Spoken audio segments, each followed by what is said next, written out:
Welcome to Positive Read-Ins. Today's episode is based on an essay that I wrote and published on Substack, which you can link to in the description. The essay is called Elasticity over Capacity, William Blake's Disruption of the Group Mind.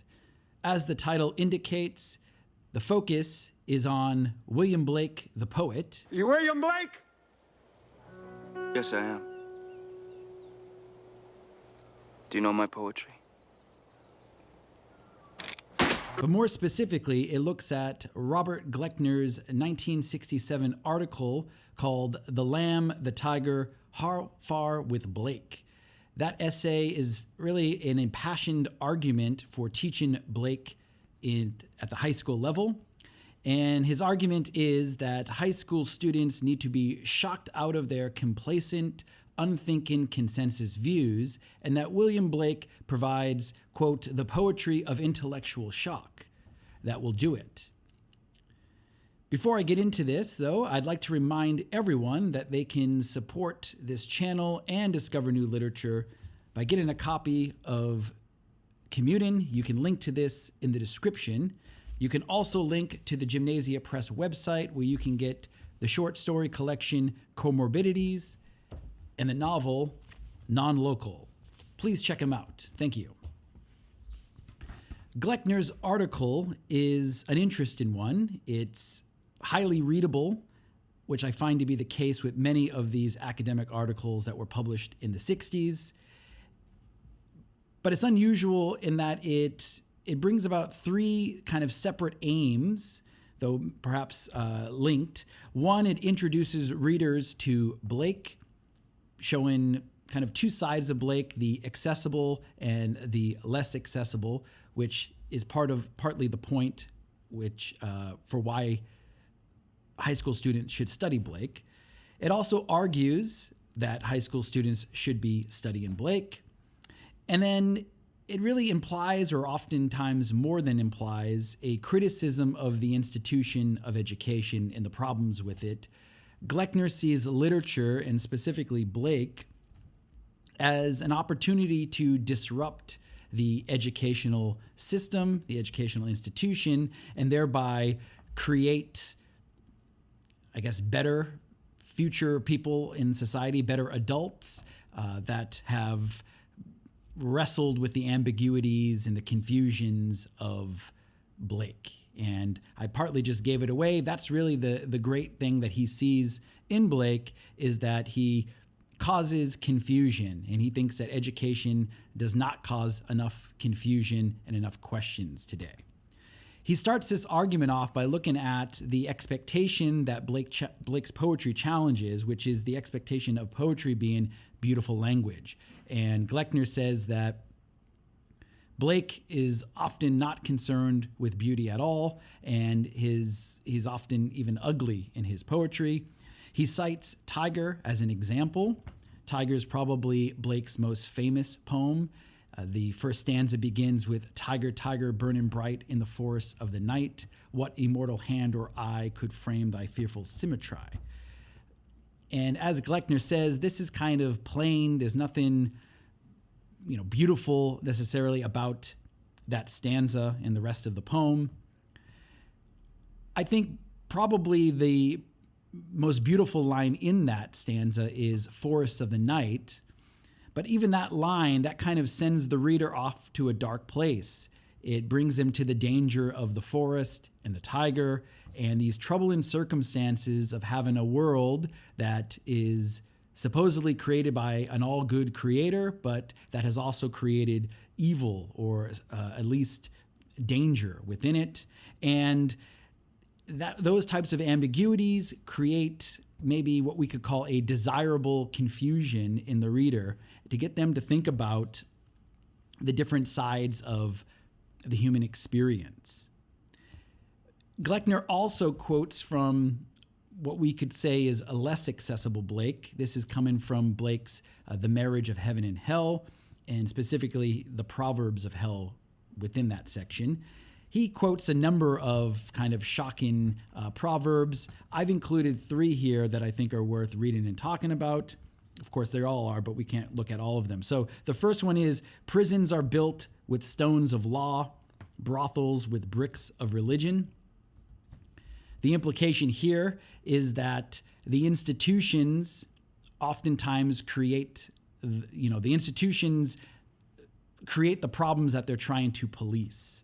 And so we have laws, people break them, therefore we need prisons. We create a religion to stifle and limit kind of the passions, and we're going to get brothels. So this is kind of this proverb gets to the core of many of Blake's arguments, which is a kind of an anti-institutional perspective. Another one: he who desires but acts not breeds pestilence.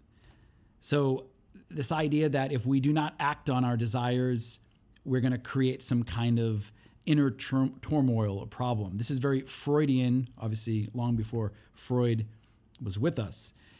So this kind of, by not acting on what you want to do, you're creating this discontent, this, he called it almost like a disease, right? And I think we have a lot of this act not pestilence in our midst. You can almost smell it.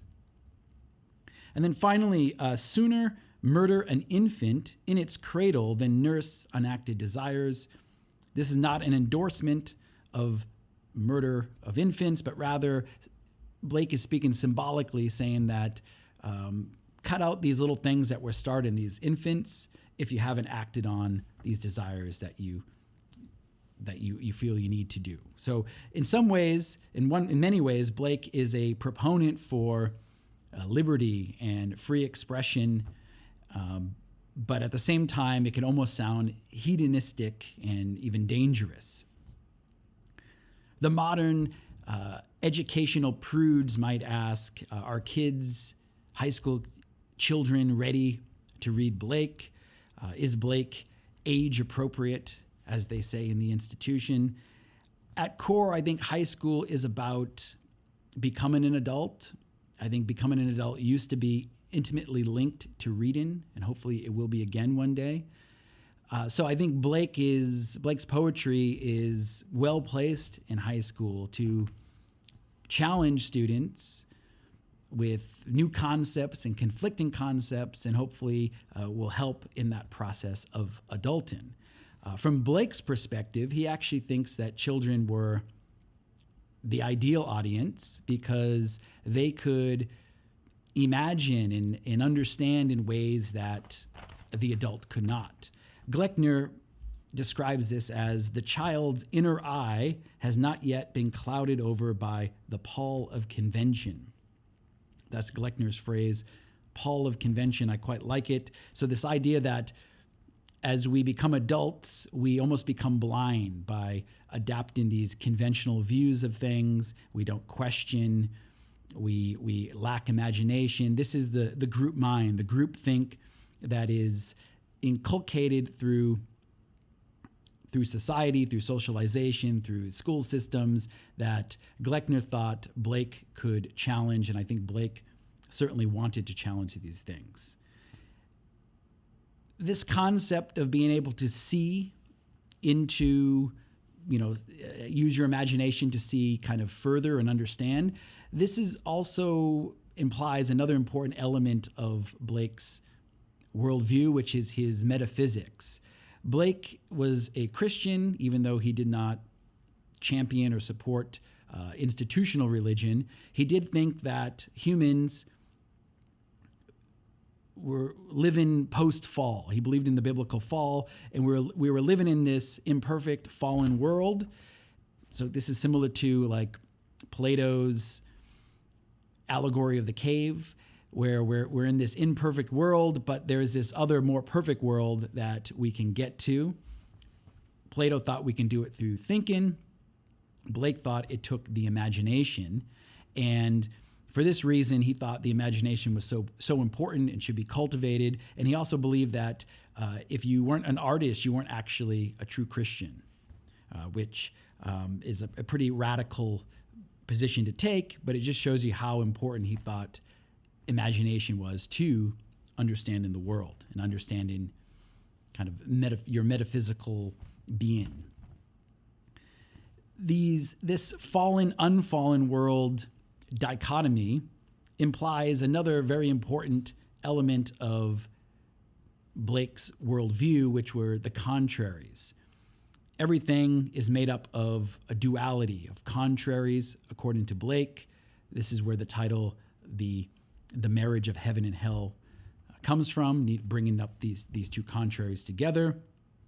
This is also where his most famous two poetry collections, Songs of Innocence and Songs of Experience, gets his title from. And what he said about this, I'll just read a part from The Marriage of Heaven and Hell. It says, without contraries is no progression. So we could not progress unless we consider the two sides, the dual nature of things. Attraction and repulsion, reason and energy, love and hate are necessary to human existence. So we need love, we need hate, we need both. We need good, we need evil. From these contraries spring what the religious call good and evil. Good is the passive that obeys reason. Evil is the active springing from energy. So evil is this active energy, which Blake is often celebrating. He, like Milton, he is of the devil's party, maybe to a certain extent.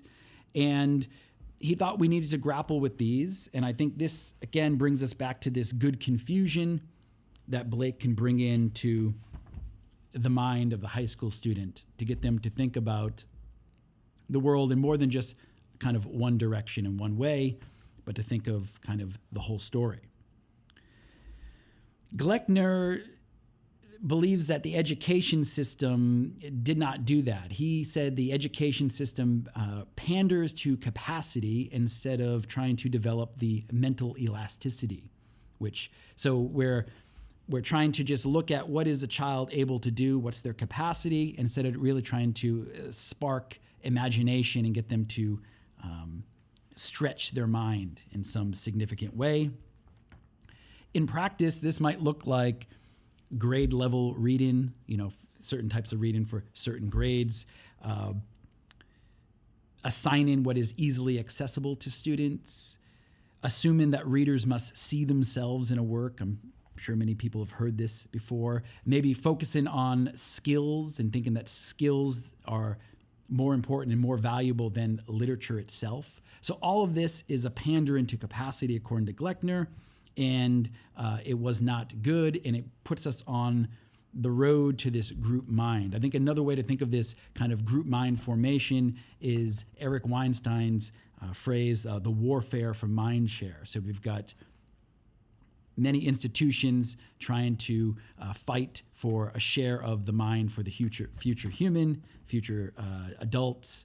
And Gleckner thought that Blake was an important disruption of this.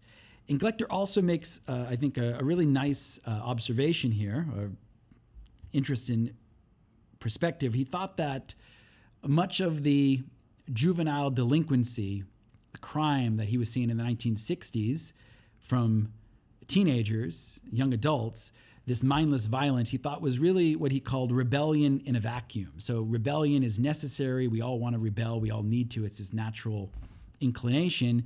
But if we don't understand rebellion, we don't have a context for it, we don't understand its nature, then it's going to come across as stupid, mindless. And for Gleckner, this is where Blake could come in. He can help give that context to rebellion. He can provide that in the understanding of the nature of rebellion. And I think Blake would agree with this. And I'm going to end with another proverb from hell, which I think reflects this idea. So Blake says, improvement makes straight roads, but the crooked roads without improvement are roads of genius.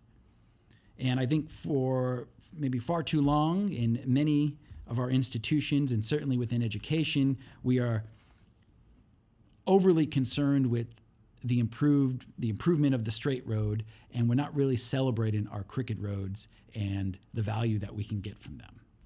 And that's maybe what we can think about when we're reading Blake. Thank you.